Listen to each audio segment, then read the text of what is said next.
नमस्कार किसान भाइयों, स्वागत है आपका। आज हम आपको बताने वाले हैं हर्बिसाइड के बारे में कि कौन से हर्बिसाइड आप अपने खेत में छिड़काव कर सकते हैं और किस समय।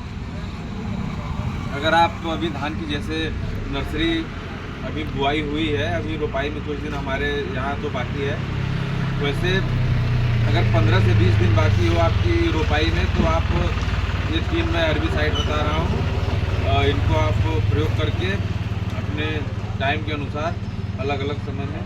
ये ग्लाइफोसेट 41% एसएल होता है, इसको आप 200 ml प्रति टंकी 1 लीटर प्रति एकड़ के हिसाब से छिड़काव कर सकते हैं दोस्तों।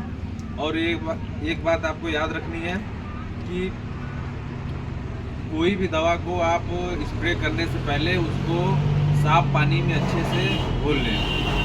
उससे होता है कि हमारी दवा पानी में अच्छे से पहले ही घुल जाती है और दवा की क्वांटिटी बढ़ जाती है, जिससे हमें नाप बनाने में आसानी होती है और सही मात्रा में हम अपने पूरे खेत में छिड़काव करते हैं। दूसरी दवा है ग्लूकोसाइनेट अमोनियम। ये 13.5% होता है, एसएल फॉर्म में होता है।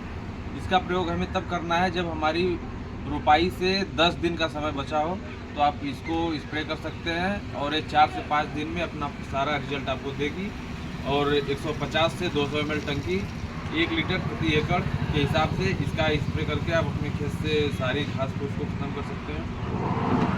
अगर दोस्तों आप किसी चीज़ की बिजाई करना चाहते हैं, खेत में बहुत ज़्यादा घास फूस है, तो आप पैराक्वाट डाइक्लोराइड 24% एसएल इसका आप 150 ml प्रति टंकी के हिसाब से स्प्रे करने से 24 घंटे में आपकी सारी घासें ख़त्म होने लगती हैं और आप उसके खेत को जुतवा के अपनी नई बिजाई कर सकते हैं, जो कि कोई दिक्कत नहीं होता है। ग्लाइसेल का उपयोग जब आपको करना है तो ग्लाइसेल में एक बात याद रखनी है कि अगर आपके पास बिजाई करने से 6-7 दिन बचे हैं, 5 दिन बचे हैं, तो ग्लाइसेल का उपयोग ना करें।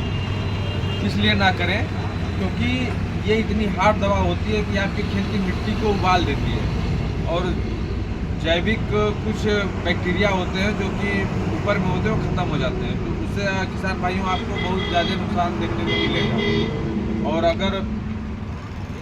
और सारी दवाएं हैं, और अगर आप दवाई से नहीं ऑर्गेनिक तरीके से अगर फार्मिंग कर रहे हैं तो आप जब मौसम खुला हो तो उस समय 2 से 3 बार गहरी जुताई अपनी खेती करवा दें, धूप लगे सारी घास फूस ख़त्म हो जाए।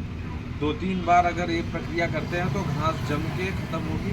उसके बाद घास की जो सीड है, मतलब वीट की जो सीड है, वो धीरे धीरे ऐसे ही करके आपसे खेत से नष्ट हो जाएगी, तो आपको दवा का स्प्रे नहीं करना होगा।